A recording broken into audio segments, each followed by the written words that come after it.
Dadaan po siya sa Pagiging sakristan. oo, sa Sakristan po muna. serving Hindi po, sa meron po kami naging participant, yung tinanong po namin na, natanong po namin yung process bakit ka naging, ba't mo gusto maging pares? Ang sabi niya, unang-una, bata pa siya, naka-apekto yung pagiging religious ng family niya, lola niya. Lola niya daw mismo gusto maging pari siya. Ayaw niya kasi sobrang bulakbol niya daw.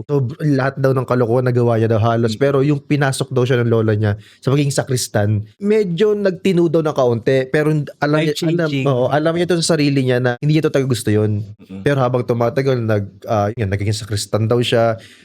Ang problema doon, nung sakristan siya, ang dami doon naging babae. Oh. Ang dami doon naging babae. May sakristan din babae, no? Wala. Wala ba? Alam ko po wala po eh. Parang Nandun po nakikita ang ang Hindi, yung mga bata.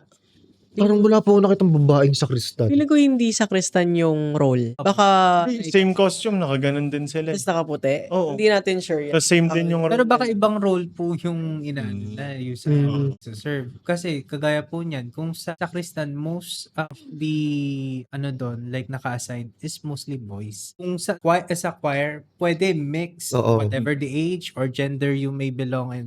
Yung inclusivity, whatever Pwede doon. you are. Then, ang nga doon, kapag sakristan ka, dapat maging lalaki kasi yun yung parang alalay ni Father towards the altar and everything sa every mass. Pero yun, so ibig sabihin, prior to your study, clueless kayo kung paano nagiging. Wala po talaga. Oo.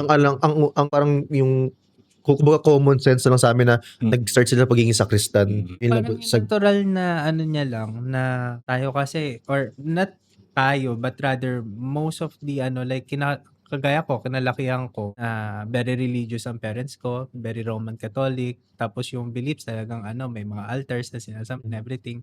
Then syempre yung exposure nun sa'yo na nabibuild up yung mismong environment mo sa ganong klaseng tradition and everything. Ang nila sa'yo, like, ito, i-introduce sa'yo yung gantong klase ng pamumuhay na dapat sa isang linggo kailangan mo din magsimba para ka na Every Sunday. align sa buhay mo, sa beliefs mo and traditions.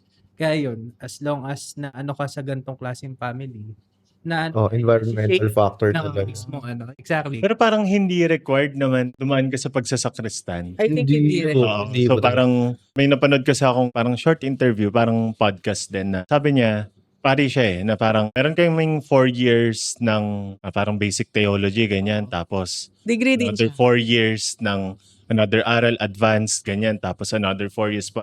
Parang mas mahaba actually yung nila, yung aral nila more than doon sa mga nag-doctorate, nag-abogado, di ba? Talaga. Nag-medicine. And then, siguro isa sa exposure ko dyan yung movie na Seclusion. Familiar kayo doon? Seclusion. Oo. So, yung Seclusion, Old movie na rin yan eh. mga 2015 na movie, 16, ganyan. 10 years. So, medyo horror, psychological thriller, pero parang pinapaliwanag doon na before ka maordinahan bilang pare, ise-seclude kayo.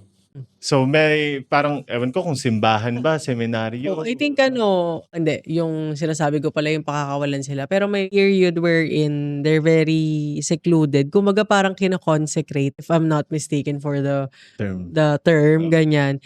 And then, dun lang sila. Okay, so I think may routine naman sila doon and all, pero hindi ka muna Bawal sila lumabas. Oo. Bawal din magsalita. So, talagang Parang gagawin Catholic school po ba siya na for boys? hindi siya school. Parang Process ito na na siya. yung process before ka ordinahan. Parang pag na-survive mo yung seclusion, magiging pari ka na. Parang ganun. So, parang final na test doon sa faith mo. So, magpe-pray ka lang na magpe-pray doon, tatawagan ka lang kapag kakain, magmimisa kayo, pray. Pero, sinasabi nga din na during that time, doon sila pinaka sinusubok. So, lahat ng mga scenes nila before doon lumalabas. So, lahat ng mga temptation doon lumalabas. So, may mga nagpupunta ng seclusion na hindi nila kinakaya, hindi sila nakakatuloy sa pagpapare.